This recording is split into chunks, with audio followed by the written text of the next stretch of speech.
division, and just as importantly, managed to get through the tournament with his disco diva moustache intact. He was even more delighted when he got the chance to break into big-time boxing as a professional back home in Britain. He signed with me in 1989, and I actually sold him on the pitch of Frank Bruno. I said to him, look, Frank Bruno had just lost to Mike Tyson. He was an undoubtedly a hero in Britain because he'd fought for the world title twice at some and lost both times. And everyone admired him in Britain. And, you know, I said to Lennox Lewis, can't just imagine what you would be if you win the world title. But what I didn't realise was that he didn't have the personality or the magnetic draw. Britain was longing for its first undisputed heavyweight champion of the 20th century. But even though Lewis won it in 1999, he still finds it hard to convince people which flag he's fighting for. Sometimes I get quite annoyed with him when I'm watching the telly because he sort of goes from being American to English, and I think, you know, what are you doing? You know, if he's talking to an American reporter, he's American, and then they have that sort of Canadian twang. And when he talks to an English reporter, he's, you know, he's respectable Mr. English. He's the world champion, and, you know, be it Jamaicans that want to claim him because of his parentage, then fine. If it's Canadians because he had a little stint in Canada, then fine. And UK, I think he's our, as in the world champion. He's sort of come back to England. People haven't took him as a true Brit, which I know annoys him. You know, he's very patriotic, and the Union Jack's always swirling around somewhere. But he's different. He doesn't come across as one of the boys like a Frank Bruno does. It took a long time for British people to generally say he's one of ours, you know. They did it immediately with Frank Bruno, who was also born in London of Jamaican parentage. He's born in Britain, he's representing Britain, so he's British, man. You ain't going to represent Britain if you're not British, man, so...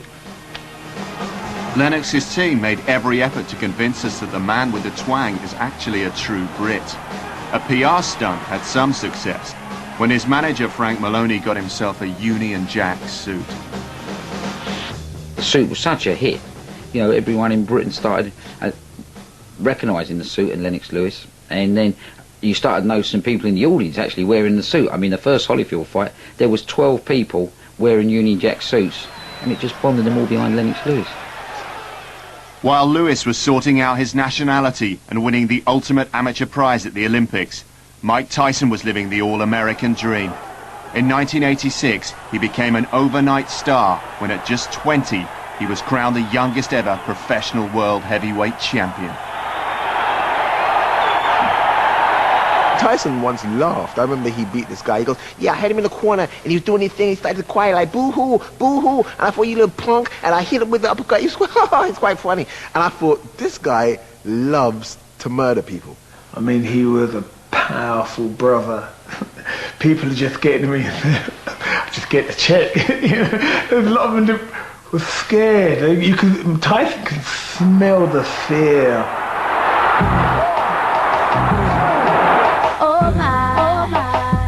Tyson took the world by storm in the mid-80s, but his private life started going to pieces.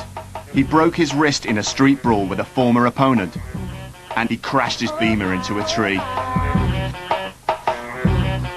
The Iron Man had a 7-month marriage to TV star Robin Givens, which ended soon after she told America Tyson was less than the perfect husband. He's got a side to him that's scary.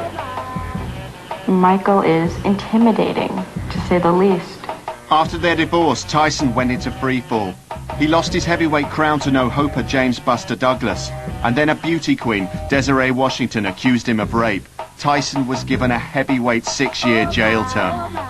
He became a Muslim in prison, but whilst he found comfort in Islam, the rest of the world shunned him. Only his most stalwart supporters stood by him. Chris Eubank visited Mike Tyson 10 times. He has been convicted of a crime he says he believes he didn't commit. What if he isn't the villain that you've been told that he is? What if he isn't? Okay, imagine if he has been set up. Because that's what he says. He says he's been set up.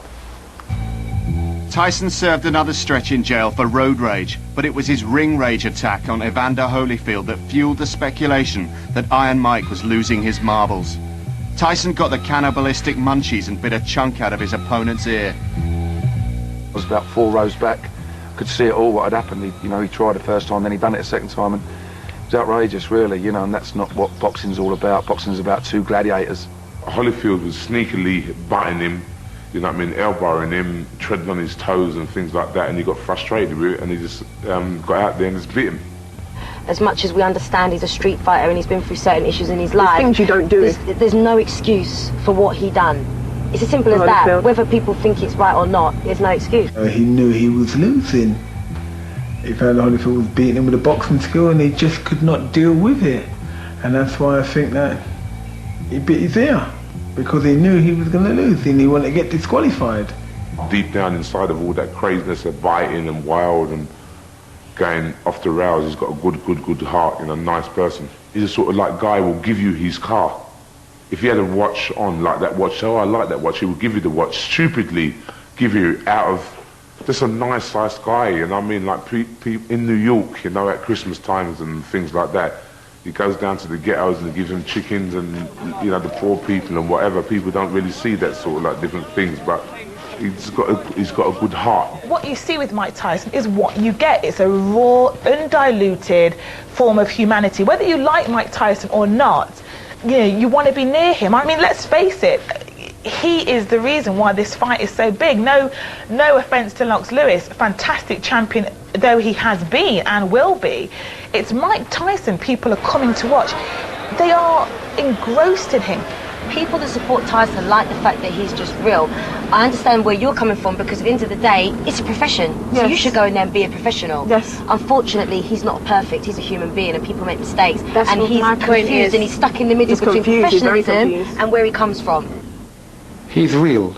He is a villain. He is an outcast. But he's representing to somebody. Tyson had a fight planned in the UK a couple of years back, but because of his rape conviction, there was a real to-do about letting him into the country.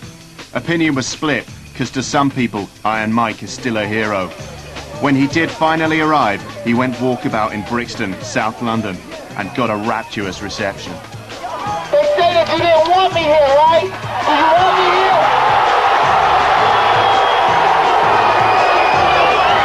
Listen, I wanted to stay and spend time with y'all, but y'all came out too much love, and I gotta go back and train. But I respect you so much that you just let me break out. But so much love, okay?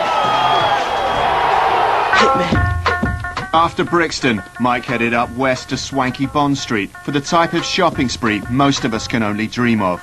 But he never paid his bill at top-notch Graff Jewelers, and his boxing promoter Frank Warren got 400 grand's worth of hassle from the posh rock shop.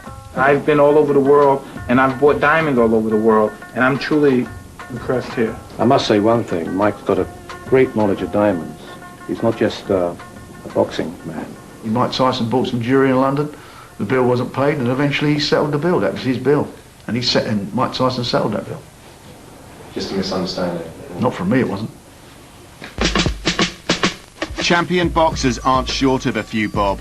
Tyson and Lewis have earned more money than most of us could if we lived our lives over and over. Lennox drove past me in a Bentley convertible not too long ago. I don't think he's paying that off on finance.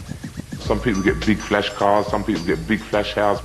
I used to be wearing big bracelets and things like that, but you always have it there for a rainy day. As four mop-haired geezers from Scousland once said, money can't buy you love.